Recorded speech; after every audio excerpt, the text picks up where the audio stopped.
നമസ്കാരം പ്രിയ സുഹൃത്തുക്കളെ. ഇന്ന് നമുക്ക് എഫക്റ്റീവ് ക്രിറ്റിസിസം എന്ന ടോപ്പിക്കിനെ കുറിച്ച് സംസാരിക്കാം. നമ്മൾ ഓരോ ദിവസവും ലൈഫിൽ പലതരത്തിലുള്ള തീരുമാനങ്ങൾ എടുക്കുന്നവരായിരിക്കാം, അതുപോലെ പല പ്രവർത്തനങ്ങളിലും പങ്കെടുക്കുന്നവരായിരിക്കാം.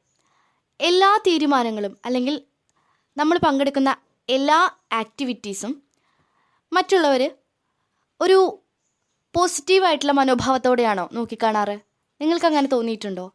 അതുപോലെ നിങ്ങളുടെ പ്രവർത്തനങ്ങളിലോ നിങ്ങളെടുത്ത തീരുമാനങ്ങളിലോ എപ്പോഴും നിങ്ങൾക്ക് അപ്രിസിയേഷൻ മാത്രമാണോ കിട്ടിയിട്ടുള്ളത്? അല്ല, ഉറപ്പായിട്ടും അതായിരിക്കില്ല. നമ്മളെടുക്കുന്ന തീരുമാനങ്ങൾക്ക്, നമ്മുടെ പ്രവൃത്തികൾക്ക് നമുക്ക് വിമർശനങ്ങളും കൂടി ഏറ്റുവാങ്ങേണ്ടി വന്നിട്ടുണ്ടാവും. അല്ലെങ്കിൽ നമ്മൾ ഇപ്പോഴും ഏറ്റുവാങ്ങിക്കൊണ്ടിരിക്കുന്നുണ്ടാവും, നാളെയും നമ്മൾ ഏറ്റുവാങ്ങും, ഉറപ്പാണ്. അങ്ങനെയാണെങ്കിൽ എങ്ങനെയാണ് വിമർശനങ്ങളെ കൃത്യമായിട്ട് ഹാൻഡിൽ ചെയ്യേണ്ടത്, അല്ലെങ്കിൽ നമ്മൾ വിമർശന വിധേയമാക്കേണ്ടത്, മറ്റൊരാളുടെ പ്രവർത്തനങ്ങളെ വിമർശന വിധേയമാക്കേണ്ടത് എന്ന് നമ്മൾ പരിശോധിക്കേണ്ടത് അത്യാവശ്യമല്ലേ? നമുക്ക് നോക്കാം. എല്ലാ വിമർശനങ്ങളെയും നിങ്ങൾ സ്വാഗതം ചെയ്യാറുണ്ടോ? അതോ എല്ലാ വിമർശനങ്ങളെയും നിങ്ങൾ തിരസ്കരിക്കുകയാണോ ചെയ്യാറുള്ളത്? നമ്മുടെ എല്ലാ ആക്ഷൻസും എല്ലാ ഡിസിഷൻസും 100% പെർഫെക്റ്റ് ആവണമെന്നില്ല. നമുക്കത് ചില സമയങ്ങളിൽ ഈ തീരുമാനങ്ങളൊക്കെ എടുക്കുന്ന സമയത്ത് അതിൽ എല്ലാ തെറ്റുകളും നമുക്ക് തിരിച്ചറിയാൻ പറ്റണമെന്നില്ല.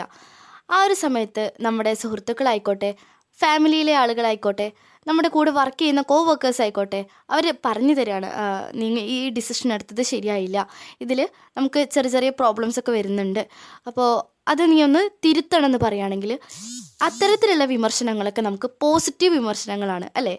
കാരണം നമ്മൾ ആ ഒരു തെറ്റ് തിരുത്തുന്ന സമയത്ത് നമ്മുടെ ഡിസിഷൻ എന്താവുകയാണ്, കുറച്ചും കൂടി ഒന്ന് അക്യുറേറ്റ് ആവുകയാണ്. അത് നമുക്ക് വളരാനുള്ള സാഹചര്യം വർദ്ധിക്കുകയാണ്, നമുക്ക് സെൽഫ് ഇമ്പ്രൂവ്മെൻറ്റിനുള്ള സാഹചര്യം വർദ്ധിക്കുകയാണ്. അതുകൊണ്ട് തന്നെ അത്തരത്തിലുള്ള വിമർശനങ്ങളെ നമ്മൾ കൃത്യമായിട്ട് സ്വാഗതം ചെയ്യണമെന്നാണ് ഞാൻ പറയുന്നത്.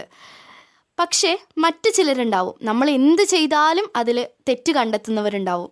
അതുപോലെ നമ്മൾ എന്തെങ്കിലും പുതിയൊരു സംരംഭം തുടങ്ങുന്ന സമയത്ത് നമ്മളെ അതിന് നിരുത്സാഹപ്പെടുത്തുന്നവരുണ്ടാവും. അങ്ങനെയുള്ള ആളുകളുടെ വിമർശനങ്ങൾ തീർച്ചയായിട്ടും നമ്മൾ അതേ ലാഘവത്തോടെ തന്നെ തള്ളിക്കളയേണ്ടതുണ്ട്. കാരണം ചില ആളുകളുണ്ട്, അയ്യോ അവൻ ഇങ്ങനെ പറഞ്ഞു അല്ലെങ്കിൽ അവളെ അങ്ങനെ പറഞ്ഞു എന്നൊക്കെ പറഞ്ഞിട്ട് നമ്മുടെ ശരിയായിട്ടുള്ള തീരുമാനങ്ങൾ പോലും നടപ്പിലാക്കാൻ നമ്മൾ ഒന്നും മടിക്കും. അതിൻ്റെ ആവശ്യമില്ല. നമ്മൾ ചെയ്യുന്നത് കൃത്യമാണ് അല്ലെങ്കിൽ ശരിയാണ് എന്നുള്ള പൂർണ്ണ ബോധ്യം ഉണ്ടെങ്കിൽ നമുക്ക് തീർച്ചയായിട്ടും ആ ഒരു തീരുമാനമായിട്ട് മുന്നോട്ട് പോവാം. മറ്റ് വിമർശനങ്ങളെയൊക്കെ നമുക്ക് തള്ളിക്കളയാം. അതുപോലെ നമ്മളും വിമർശിക്കപ്പെടുന്നവർ മാത്രമല്ല, വിമർശനങ്ങൾ ഉന്നയിക്കുന്നവർ കൂടിയാണ് അല്ലേ? തീർച്ചയായിട്ടും അത് ആവശ്യമാണ്. നമ്മുടെ ചുറ്റുമുള്ളവർ, നമ്മുടെ ഫാമിലി മെമ്പേഴ്സ് ആയിക്കോട്ടെ, ഫ്രണ്ട്സ് ആയിക്കോട്ടെ, ആരും ആയിക്കോട്ടെ, അവരെടുക്കുന്ന ചില തീരുമാനങ്ങൾ, അവരുടെ പ്രവർത്തികൾ, അതിൽ നമുക്കെന്തെങ്കിലും ശരികേട് തോന്നുകയാണെങ്കിൽ കൃത്യമായിട്ട് നമ്മളത് അവരോട് കമ്മ്യൂണിക്കേറ്റ് ചെയ്യണം. നീ ചെയ്യുന്നതിൽ ഇന്ന പോരായ്മകളുണ്ട് എന്ന് അവരെ കൃത്യമായി പറഞ്ഞ് ബോധ്യപ്പെടുത്തണം. ഇപ്പോൾ മറ്റൊരാൾ ചെയ്യുന്നത് നിങ്ങൾക്ക് തെറ്റാണെങ്കിൽ എന്തുകൊണ്ട് നിങ്ങൾക്കത് തെറ്റായി തോന്നിയെന്ന് അവരെ കൃത്യമായിട്ട് ബോധ്യപ്പെടുത്തണം. മാത്രമല്ല അവരുടെ ഭാഗത്ത് ശരിയുണ്ടെങ്കിൽ അവരെ അഭിനന്ദിക്കാനും മടിക്കേണ്ട ആവശ്യമില്ല അല്ലേ? മനസ്സ് തുറന്ന ഒരു അഭിനന്ദനത്തേക്കാൾ മറ്റെന്താണ് നമുക്ക് മറ്റൊരാൾക്ക് വേണ്ടി കൊടുക്കാനുള്ളത് അല്ലേ?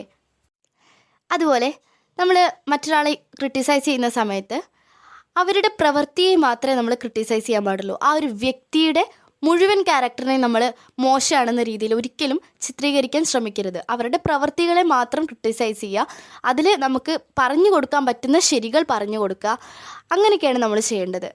പിന്നെ നമ്മളെപ്പോഴും ഒരാളെ ക്രിട്ടിസൈസ് ചെയ്യുമ്പോൾ നമ്മുടെ ഭാഷ അത് വളരെ ശ്രദ്ധിക്കേണ്ട ഒരു കാര്യമാണ്. ഇപ്പോൾ നമ്മളൊരാളെ ഒരു കാര്യം പറഞ്ഞ് മനസ്സിലാക്കാൻ ശ്രമിക്കുകയാണ്, അവർ ഒരുപക്ഷെ കുറച്ച് ഹാർഷായിട്ട് നമ്മളോട് സംസാരിച്ചെങ്കിലും നമ്മൾ കൂളായിട്ട് പറഞ്ഞു കൊടുക്കുക, എന്തൊക്കെയാണ് നിങ്ങളുടെ ഭാഗത്ത് വന്ന മിസ്റ്റേക്ക് എന്നൊക്കെ കൃത്യമായിട്ട് നല്ല കൂളായിട്ട് കാമായിട്ട് പറഞ്ഞു കൊടുക്കാൻ നമുക്ക് പറ്റുകയാണെങ്കിൽ തീർച്ചയായിട്ടും അവർക്കതിൽ എന്തോ ഒരു ശരിയുണ്ടെന്ന് അവർക്ക് തോന്നില്ലേ? തീർച്ചയായിട്ടും തോന്നും. അപ്പോൾ ഇങ്ങനെയുള്ള കമ്മ്യൂണിക്കേഷൻ്റെ ഭാഗത്ത് വരുന്ന ചില കാര്യങ്ങൾ നമ്മൾ ശ്രദ്ധിക്കേണ്ടതുണ്ട്.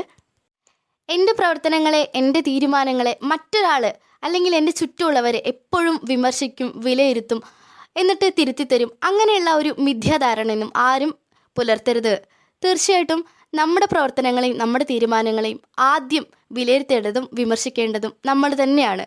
എങ്കിൽ മാത്രമേ നമുക്ക് സെൽഫ് ഇമ്പ്രൂവ്മെൻ്റ് എന്നുള്ള ഫാക്ടർ കുറച്ചും കൂടി നന്നായിട്ട് അച്ചീവ് ചെയ്യാൻ പറ്റുള്ളൂ. എഫക്റ്റീവ് ക്രിറ്റിസിസം എന്ന ടോപ്പിക്കിനെ കുറിച്ച് ഇത്രയൊക്കെയാണ് എനിക്ക് നിങ്ങളോട് പറയാനുള്ളത്. എപ്പോഴും വിമർശനത്തിന് വിധേയമാവുക, അതിലെ ശരികൾ മാത്രം ഉൾക്കൊണ്ടുകൊണ്ട് വളരുക. Thank you.